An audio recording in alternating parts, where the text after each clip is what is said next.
All right, bro. Let's fix that real quick. One. Welcome to the Digitally Dreaming Off the Gridiron podcast. I am one of your hosts with the most. I got Asif with me down there. He's ran into a little bit of technical difficulties. He'll be all right. And we have our esteemed guest, someone who I've been happy enough to appear on his show. We had to bring him on. We have Delvin Cox from the Delvin Cox Experience. Delvin, why don't we start this day out by telling us a little bit about yourself and what you do on your show? Well, first and foremost, thank you guys for having me on. I'm super excited to be on. I'm a host of the Delvin Cox Experience, a podcast about uniting culture through diversity. It's kind of my thing, but also I'm on people like Dean Malenko, the man of 1,000 hosts. I am the man of 1,000 podcasts. I am the host of the Delvin Cox Experience.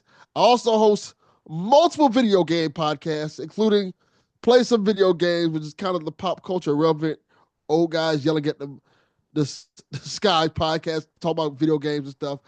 PS Video, the PlayStation Experience, which is about PlayStation games, and Nintendo Shack, which is about Nintendo games, of course. And I'm also, if you ever heard the show Who Would Win, it's a show about geek battles of culture about who would win, like Iron Man versus Batman, stuff like that.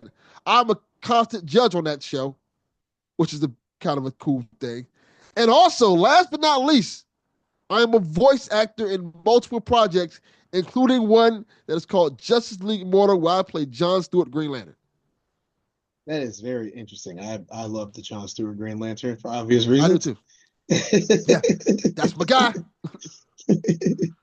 So it's been a long, very long couple of weeks, and you guys haven't seen us on Digitally Dreaming. Man, me and Ali have been both very busy people. I know Ali's been doing some shorts, so I want to say to you guys, like, if we're not around, go watch the shorts because that man puts out, like, I want to say a gang of shorts every week, and there are things from his IRL. And if you guys are 49ers fans still, a lot of people have jumped off the bandwagon for now, but real fans stick around. But go watch those because he's got some things that even at the Super Bowl. So if you're casual, if you're new, if this is your first time, we talk sports, we talk wrestling, which is going to be our main focus of today. And let's get into it. So Ali, you watched the Monday Night Raw on Netflix debut, correct, Ali? Or he might be a little bit tied up. So let's go, Delvin. Delvin, you watched the Monday Night Raw debut, didn't you? Yes, I did. It was a very different look at Raw. I would say it's interesting.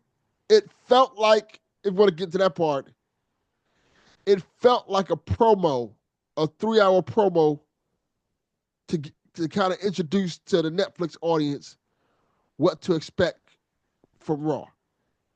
And you base it off of that, I thought it was great. Yeah, I thought it was too. I mean, Triple H said that it was a standalone episode, basically a celebration episode, and I kind of got that feel from it. I mean, I think there were some storylines, things that are going to stick, but the storylines are all supposed to pick back up next week. And Yeah, but a lot of people have been complaining about this, but I don't have a problem with it. I me didn't have a neither. problem with it being a standalone episode. I thought it was a good one. I did too. I found it really interesting that the show kind of started off almost with the introduction, like a pregame, in terms of like The Rock came out there out of character. He wasn't like the final boss, quote unquote. They're breaking kayfabe all over the place. And he's like, hey, nah, I love Cody Well, Rhodes. I'm gonna bring up this point, and I told you guys this, in our chat, but Triple H got so right around the time where the shift from WWF to WCW, where talent was starting to jump ship and Turner was throwing money at the situation, and Nash and Hall decided they were going to have this infamous curtain call with Michaels and Hunter Hearst Helmsley at the time, Triple H, and they did this in public, and by public I mean at a show. After the main event was over, they all hugged it out, and you've never seen the faces and the heels get together in a huge embrace. And after a battle, of the magnitude that those guys had in that ring that night, for their go home match, well, their go to another company match for those two, which at the time they were Diesel and Razor Ramon. And Triple H is the only person that actually got punished for that. Hall and Nash Yes. got huge contracts from WCW. They're probably still getting paid right now, guys. Well, Hall's not. His family, his estate might be, but Hall, rest in peace. He left us recently, and Nash is probably still getting paid from that Turner contract. And as you are well aware, Michaels was the champion, so he wasn't gonna lose, and he was the golden boy. he wasn't gonna get. He was the golden. Well, he kind of. So Michaels is an interesting case. It's an interesting case. You bring that up, I'm going to expound on it. It's an interesting case of you did the right thing the wrong way so many times, but because you did the right thing, people just kind of overlooked the fact that you did it the wrong way. Yeah, of course.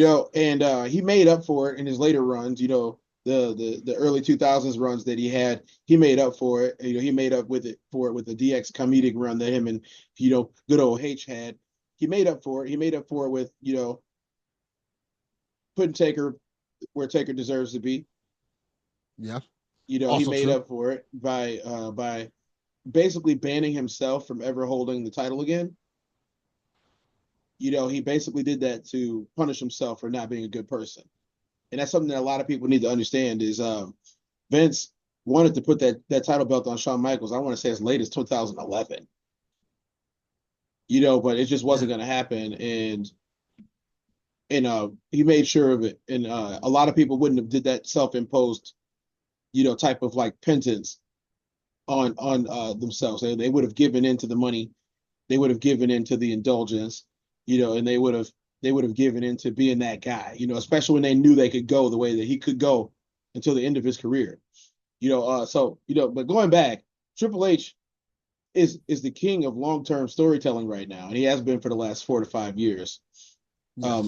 Minus the interference with Vince from time to time, but Triple H's long-term booking has been great. And what just happened there? But Triple H's long-term booking has been great, and this is the longest-term booking that I've ever seen. So Triple H gets punished and doesn't get to win King of the Ring, which I'm not saying that Triple H should have won King of the Ring that year, because if Austin doesn't win King of the Ring, Austin 316 isn't born, and that version of the Stone Cold character might never have existed. Correct. I agree. So we're talking about everything from WrestleMania 12 down to Survivor Series 96. What's up, Ali? So everything from WrestleMania 12 to Survivor Series 96 set the stage for everything that we have going on today. And that's how so that is the segue that I was trying to get to get us here. Triple H basically killed kayfabe on Monday night. Like, if kayfabe wasn't already dead, Triple H killed it on Monday night. It is officially not a thing anymore. At least not in the WWE. At least not in the most profitable wrestling company on earth and in history.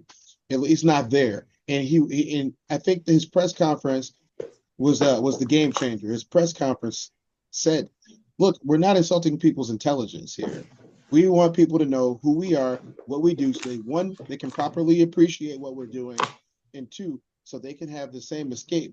If you want to watch us, watch us. If you don't want to watch us, don't watch us. But we're not going to insult your intelligence. What you're coming to see is a show, and we're going to give you a show. And take from it what you will, but this is our business, and this is what we do." I found that whole. Oh, go ahead. Yeah. No. I mean, go ahead, Delvin. Make your point.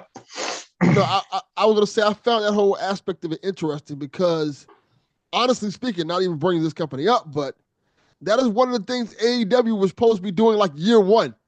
That's one of the things they were like. That was one of the things they kind of held their hat on. Like, we're going to be more sports focused as opposed to like the entertainment aspect of it. And it's almost let me tell you this, Delvin. 4 years ago, I believe we were sitting right here. Well, he was in a different house and I was in a different house, but hey, we were sitting here on the And I DDOG wasn't here. podcast, and it might not have been called. It wasn't called the DDOG podcast at the time, but I said to this man, It was called the 81 podcast before it's legal reasons, but we and I'm don't gonna get tell into you that. this right Yeah. now. Don't get me sued. It's 2025, bitches. It's 2025, bitches. So you know what we're gonna do? Not only can you not control certain things. Woo! Yeah. I like it. Oh yeah. We here, Now baby. oh yeah. So we're in here Yeah. now. Now we're I like in it. here. Yes. Now it's okay. It's Yeah. 2025, bitches. There's nothing that Yes, y'all sir. can do. We can say it as many times as we want to. Okay. So I'm gonna go and say what I have to say about this whole situation right here. AEW, I gave you guys a chance. And you know what? I talked to this man about this way back when, and I was super excited, and it was going great. And then all of a sudden, you guys went all the way up, and you said, "Oh, a bird," and you jumped off the cliff, and you forgot. You didn't have wings. You weren't hang gliding. You weren't doing anything. You just decided to jump off the cliff, and you ruined everything that I liked about AEW. So now I don't even watch AEW, and I get upset when I watch a segment and I see one of the greatest wrestlers in the world just on AEW getting old.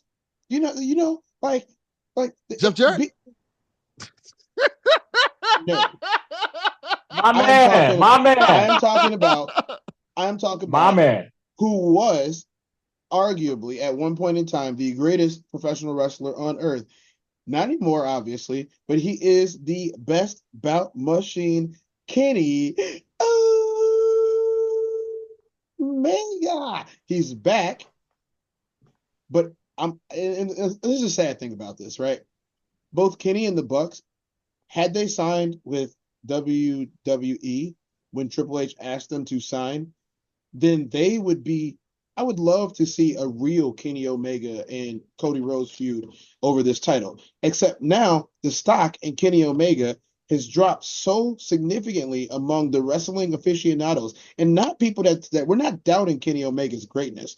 We're saying that Kenny enjoys indie wrestling and AEW, and that he would not be a good fit in a big company. So, and I'm not saying that's the case, because I think Kenny is a consummate professional. I'm just saying that you're wasting your career, you're getting older, and got young guys like, who else is wasting their career? Will Ospreay. I just don't understand why you guys think that going to AEW was going to make your careers better. AEW has the money, but you know what? You know why they're not using the money? Because the money is funding the worst football team in America, other than the Dallas Cowboys and the Chicago Bears, the Jacksonville Jaguars. At least the Bears still make money. At least the Bears. I agree with 80% of what you said. And Marcus, yeah, go ahead. No, I'm just saying Marcus hopped on. Marcus on me. I'm sure Marcus got some thoughts on the Bears, but I just wanted to comment. I just want to comment on your guys, the first half of kind of what you two touched upon. First of all, yes, Raw was a masterpiece. I mean, way to go, Triple H. Way to go, creative. Way to go, all the performers. Right, The Rock, Cody, Roman, obviously. Tiff, Rhea, and obviously, kind of to the point, CM Punk, Seth Rollins. Right. The whole work between Seth and CM Punk, which is now being, transliterated into actual storyline. And for the reason what we talked about, how AEW is being mismanaged, right? CM Punk, prime example. He was dealing with children and he walked out the door, right? Now you see when CM Punk is working in a functional organization with actual talent, actual management, right? So essentially, I think the points that we're all trying to make are pretty much aligned with kind of what I think the overall the vibe and the pulse of the wrestling community. When I go on Reddit, when I go on socials and check out X and everywhere, AEW is a good product. It is a good kind of risque alternative. But can you even call it that anymore? You can't call it that anymore, no, because NXT is whooping their ass. You have to switch their time slot because of that. So AEW is basically the B show. So WWE, like, if we're gonna contextualize it, WWE is like SmackDown, Raw. AEW is like Velocity or Sunday Night Heat, if even that.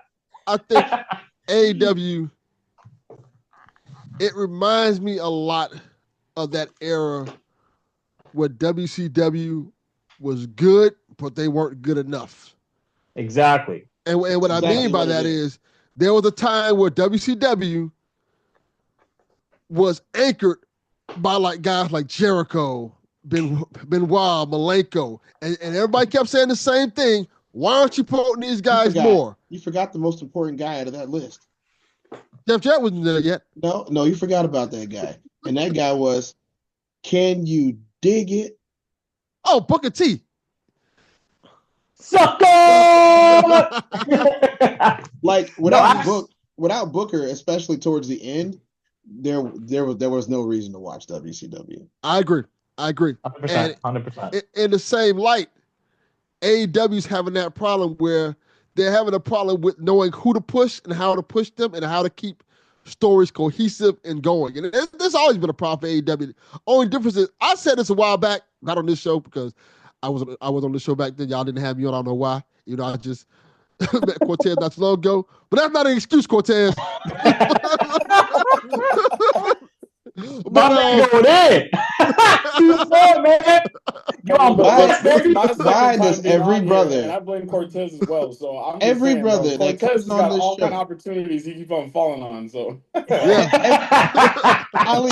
Ali, why is it that every brother that comes on this show, the first thing they say is, I should have been on here earlier. And I'm like, well, dang, y'all should have been on here earlier. So if you don't tell us or promote this enough, we don't know what's out there, man. You know what's funny? You know what's funny? It's not just you guys. It's the celebrities that we interview too. They say the same thing. Why weren't we on here before? Well, I don't know, because it's hard to get in touch with y'all. Yeah. You know what I'm saying? And y'all might be snitching either. Anyway, watch some of y'all. Yeah. Just incredible, man. You calling me a celebrity and all, but damn, bro. My man Double M, my man Delvin, man. We got some A-listers on today. There are some people that don't understand. Like, I don't know what it is about Ali, but Just Incredible, Ken Shamrock, and Bret Hart all corroborated on the exact same story without even knowing that each other had said it. You know what I mean? Exactly. And it's not something that was on other shows. And and I think that's why there was so much heat on you. You know what's the funniest thing about that too? That if you know wrestling and you know wrestlers, their stories never match up. Exactly. They often say like these tall tales and stuff like that. So for a bunch of wrestlers who don't know about the situation, stories that match up so closely. We got lucky. We got lucky because if you guys didn't know, so a lot of the fans, look, I'm catching y'all up because we have gotten so many more subscribers. And Ali, please say it. Please say how many views. Please say how many views. Alrighty. I mean, you told me. We have now clicked over 135 subscribers and now 60,000 total views on YouTube, over 25,000 views on all socials. And if I'm not mistaken, on IG, Cortez, keep me honest, I believe we was 20,000 views on IG. Yes. Bringing it to a total of over 100,000 total views. So thank you all for tuning in. Thank you all for tuning in. It is rough rebuilding a podcast that went viral with like 8 million views. For one episode. It's rough doing that, but we are on the way. And so I will tell you, Just Incredible, and you guys might not know this, so we're going to recap this a little bit. Just Incredible was not an official member of the Clique on television, but he very much so was a member of the Clique behind closed doors. And Just Incredible told a story from a different perspective that Ken Shamrock told and that Bret Hart told that we didn't hear on any documentaries, that we did not hear on any television programs. And like, now mind you, as Ali interviewed him, and I'm on the outside for the interview because that's just how Bret is. And so he finished the interview with Bret, and then me and him went live right afterwards.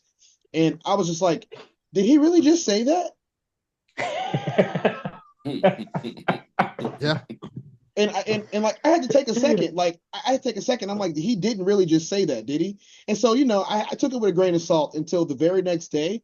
I'm texting Ali and I'm like, Ali, we got a situation. He's like, what did I do? And I'm like, Jim Cornette was just talking about you like 5 minutes ago. And he goes and searches everything. And he's like, oh shit, not even just Jim Cornette, everyone's talking. And I'm like, yes, everyone's talking. Wrestle Talk just came out with 2 videos. Cultaholic is live. Simon Miller's talking. Going in, Raw's talking about this now. And it wasn't even a week later, and he was like, "Hey, let's not talk about that for a little while."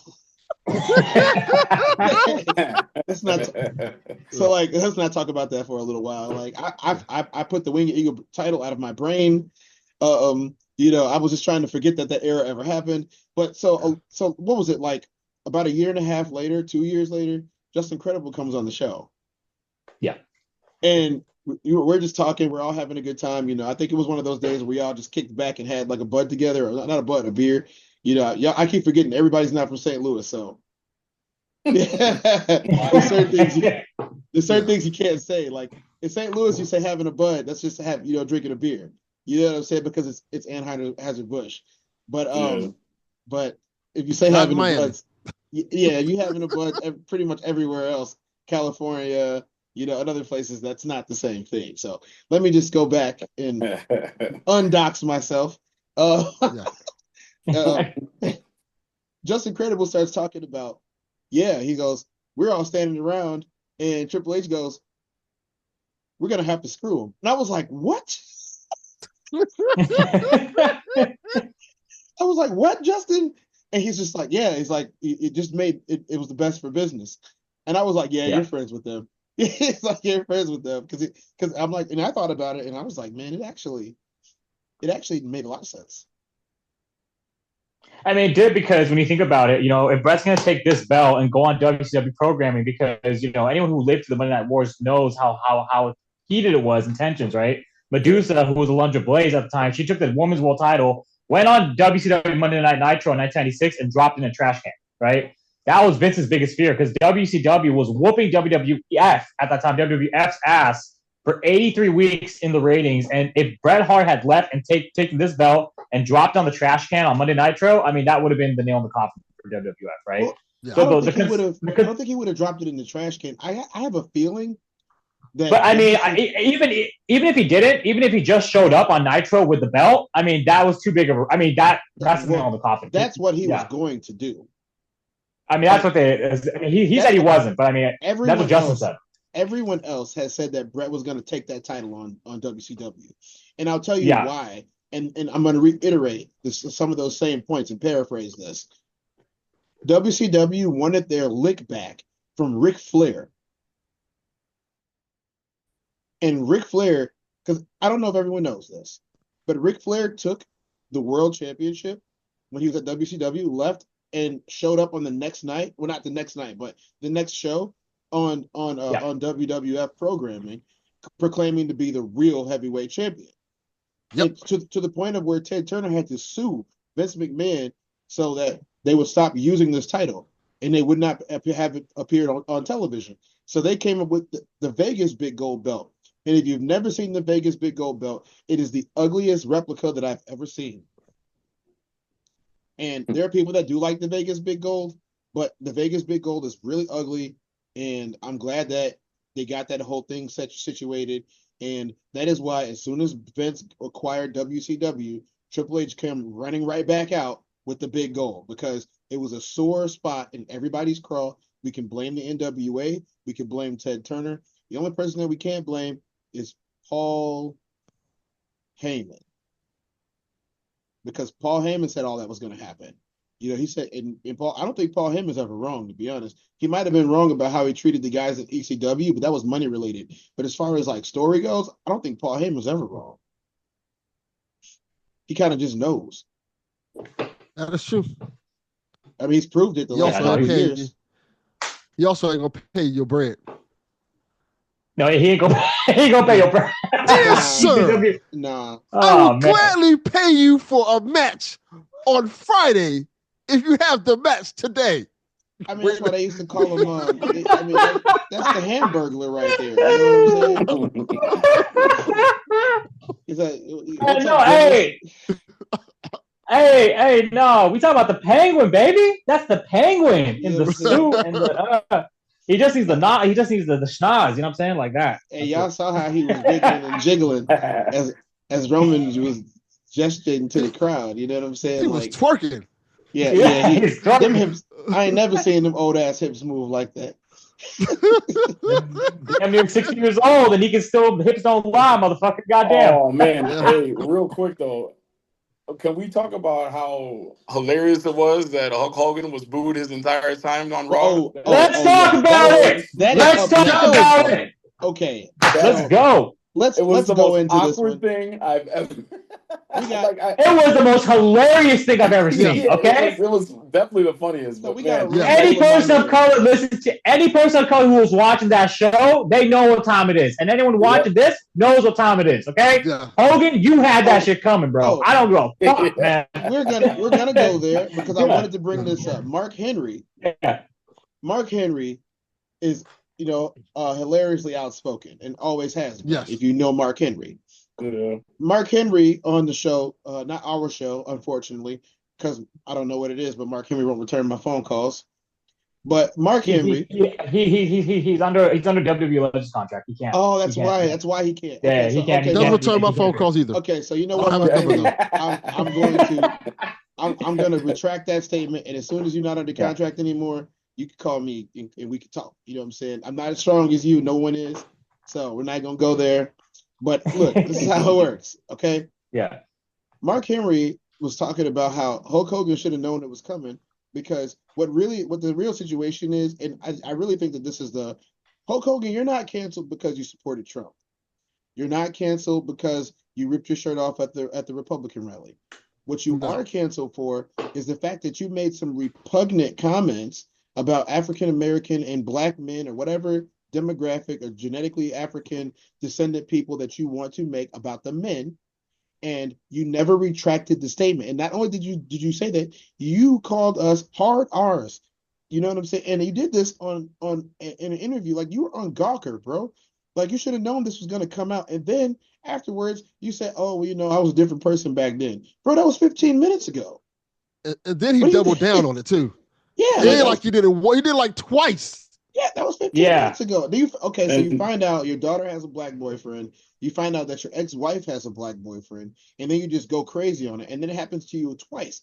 And so then you go on to this weird COVID era ridiculous situation with Titus O'Neil, who is the company man, who's going to do whatever Vince asked him to do, which is one of the reasons why you haven't seen very much of Titus, is because he was a Vince yes man. Sorry, Titus, it's the truth. It's one of those things right now where I don't think that Hogan is in touch with reality, because the New Day put it the best. You can apologize and say you're sorry all you want, but you haven't done anything to show that you were sorry. You just kind of, I'm sorry, my bad. I shouldn't have said that. Let's keep it moving. Rip my shirt off, brother. He was like, nah, bro, but he got in there talking about partnerships and talking about his thing. Then he tried to rekindle it back with calling everybody maniacs as if we were back in the early 90s again. And it's like, bro, you have done such relentless, stupid nonsense since then. And then you just want to tie it into one, trying to promote your beer, I guess. And then you got booed for that. Then you tried to talk about how you were partners with the Giant and Macho Man, and it just got worse and worse. And it's like, bro, there's nothing you can say or do, even while bringing in other people's names to hopefully help you get out of the hole that you already dug for yourself. It still didn't help. So just cut it short, get out, and get gone, man. Like seriously, I don't even understand why they brought him back. They should have already known that was gonna happen. I'm gonna be honest.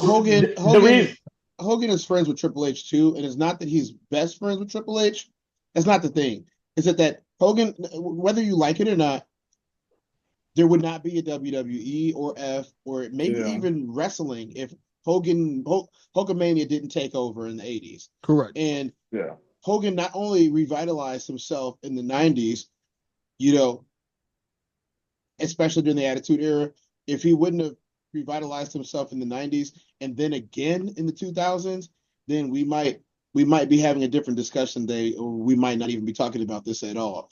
And so I think that a lot of the industry, especially the old heads, think they owe Hulk Hogan a chance to redeem himself. The problem is, there's a time and a place. That was such a shameless plug, and it just you could tell it wasn't. Well, WWE owns part of all Real American Beer, so they're using him as a spokesperson, and now they're like, they're going to have to switch it because nobody wants to see him ever again.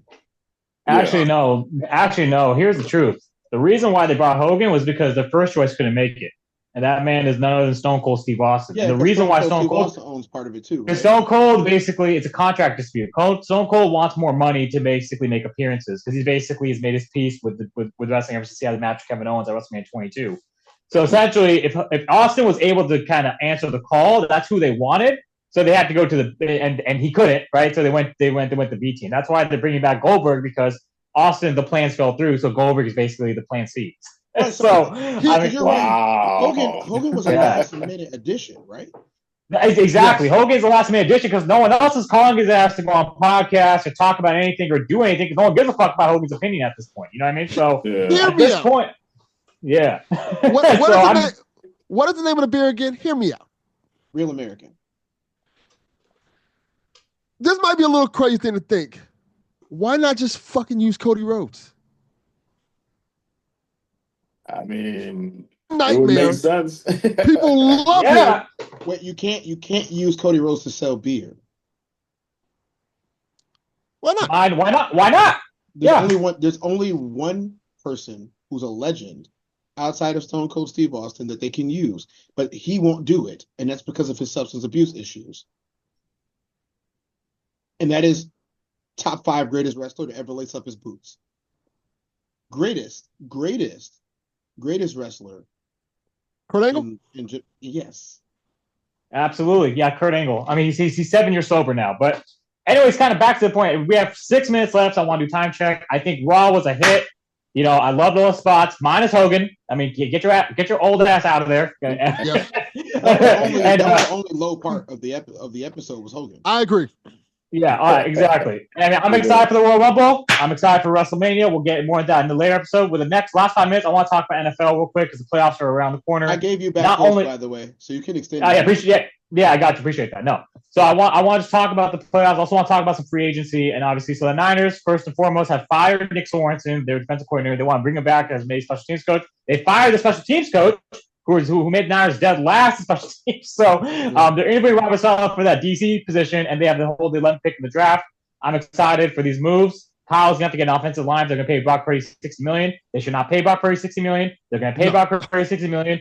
I don't know what the fuck's going on in the front office, but that's what they're gonna do. Okay. Anyways, moving on. Let's talk about the Bears. The Bears, obviously, moving on from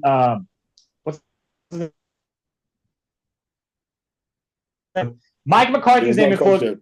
Yeah, Mike McCarthy's name has been floated around for the Bears. I don't know, Marcus Cortez, how y'all feel about that? I don't know, Devon, if you're a Bears fan, but I mean, basically, how are we feeling about Mike McCarthy? Fuck you. Yeah. Good answer. Man, yeah. Let's see. I mean, Jerry Jones said he's not going to fire him, and as a Niners fan, I love that because fuck the Cowboys. It ain't apple juice. I agree. It ain't apple juice. Okay, it's not apple juice. Yes. Mike McCarthy. Fuck Mike McCarthy. Playoffs this weekend. Commanders at Bucks. Who we got? You know what? We should have had Harbaugh, but remember I told you this. We'll talk about this again later. But we should have had Harbaugh, but they didn't want to fire this jackass last year. And you know what? You guys who watch our show. You've watched me say this a year ago on January 8th, 2024. I said that Eberflus was not going to be the head coach of Chicago Bears, and they should have fucking fired him. You know what? And now Harbaugh is having a great time with Justin Herbert's blonde ass in San Diego, and they're going to the playoffs. Or LA now. Sorry. Yes, LA. they are. They're going to the playoffs. Whatever you call them. Exactly. Asshat. Let's talk about some. We'll do a quick round table of predictions before we close out. All right, wild card weekend. Packers at Eagles. Who we got? Eagles are going to beat them by 40. Eagles, hands down. Eagles. Okay, all right, let's move it on. Jalen Hurts is the new sexiest black man on earth. He ain't going out like that. Whoa, no. My man, 3 minutes. Let's make use of it. All right. Okay, next up, let's go. Commanders at Bucks. Who we got? Bucks.